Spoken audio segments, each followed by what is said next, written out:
தமிழிலும் தெலுங்கிலும் முன்னணி நடிகையாக இருப்பவர் நடிகை அனுஷ்கா. இவருடைய நடிப்பில் விரைவில் பாகுபலி படம் வெளியாக இருக்கிறதா.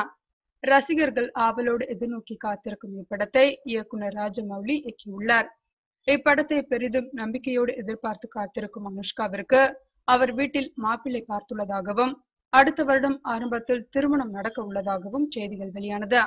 அதோடு அனுஷ்காவிற்கு ரகசியமாக காதலன் இருக்கிறார் என்ற தகவல் வெளியானது. ஆனால் இதை மறுத்துள்ளார் அனுஷ்கா.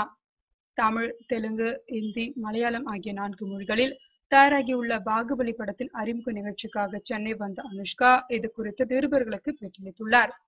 அப்போது ஒரு பெண்ணின் வாழ்க்கையில் திருமணம் முக்கியமான அம்சம். எனக்கு திருமண பேச்சுவார்த்தை நடைபெறுவதாக கடந்த 6 வருடங்களாக பேசி வருகிறார்கள். நான் ரகசியமாக திருமணம் செய்து கொள்ள மாட்டேன். எல்லோருக்கும் தெரிகிற மாதிரி முறைப்படி அறிவித்துவிட்டுதான் திருமணம் செய்து கொள்வேன். அது காதல் திருமணமாக இருந்தாலும் சரி, பெற்றோர்கள் நிச்சயிக்கும் திருமணமாக இருந்தாலும் சரி, என் திருமணத்தை நானே அறிவிப்பேன் என்று கூறியுள்ளார் அனுஷ்கா.